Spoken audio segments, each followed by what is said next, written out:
అంగన్వాడీలతో ఆంధ్రప్రదేశ్ ప్రభుత్వ చర్చలు మరోసారి విఫలమయ్యాయి. మంత్రి బొత్స సత్యనారాయణ, ప్రభుత్వ సలహాదారు సజ్జల నేతృత్వంలో అంగన్వాడీ ప్రతినిధులతో జరిపిన చర్చలు అసంపూర్తిగానే ముగిశాయి. ఇక డిమాండ్ల పరిష్కారం కోసం నెల రోజులకు పైగా సమ్మె చేస్తున్నారు అంగన్వాడీలు. ప్రభుత్వం ఇప్పటికీ 3 సార్లు వారితో చర్చలు జరిపినా ఓ కొలిక్కి రాలేదు. సమస్యల పరిష్కారం విషయంలో అంగన్వాడీలు వెనక్కు తగ్గకపోవడంతో చర్చలు అసంపూర్తిగానే ముగిశాయి. సమస్యలు పరిష్కరించే విధంగానే చర్చలు జరిపామని ప్రభుత్వ సలహాదారు సజ్జల స్పష్టం చేశారు. 11 డిమాండ్లలో 10 నెరవేరుస్తామని చెప్పారు. వేతనాల పెంపుపైనే ప్రధాన సమస్య ఉందన్నారు సజ్జల. ఎన్నికల్లో ఇచ్చిన హామీలను సీఎం జగన్ నెరవేర్చారని, ఇచ్చిన మాట ప్రకారం అధికారంలోకి రాగానే జీతాలు పెంచామని గుర్తు చేశారు. అంగన్వాడీ రిటైర్మెంట్ బెనిఫిట్ ను 1,20,000కు పెంచుతామన్నారు సజ్జల. ఇక వేతనాలను వచ్చే జులైలో పెంచుతామని హామీ ఇచ్చామన్నారు. డిమాండ్ల సాధనకు ప్రభుత్వం నుంచి హామీ రాకపోవడంతో సమ్మె కొనసాగించేందుకే మొగ్గు చూపారు అంగన్వాడీలు.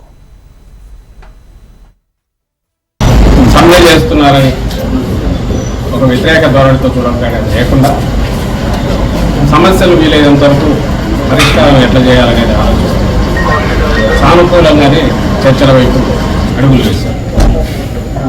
అందులో కొన్ని వాళ్ళు పెట్టిన 11 డిమాండ్లు ఏమంటే 10 దాకా రిజాల్వ్ అప్పుడే అందులో కొంత చేంజెస్ ఈరోజు అల్టిమేట్గా మేము చూడవలసుకునేది జగన్మోహన్ రెడ్డి గారి డైరెక్షన్, ముఖ్యమంత్రి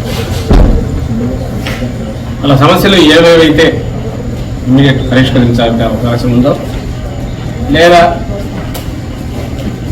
అవి రీజనబుల్గా చేసినందువల్ల విధానపరంగా కానీ పాలసీ రిలేటెడ్ ఇట్లా మరి ఇబ్బంది లేదు, సింపథెటిక్గానే చూడండి అన్నారు. అట్లే రిజాల్వ్ చేయాలని ప్రయత్నం చేశారు. సో ఈరోజు మేమన్నది పరిశీలించడం కాకుండా వచ్చే ఆర్థిక సంవత్సరంలో ఖచ్చితంగా రీజనబుల్గా పెంచుతామనేది కమిట్మెంట్ ఇచ్చాము. ఆ మేరకు మినిట్స్లో కూడా రికార్డ్ చేస్తాం. సోదర్ కమిట్మెంట్ హామీ ఇచ్చాం. తర్వాత మళ్ళీ ఆర్థిక సంవత్సరం అంటే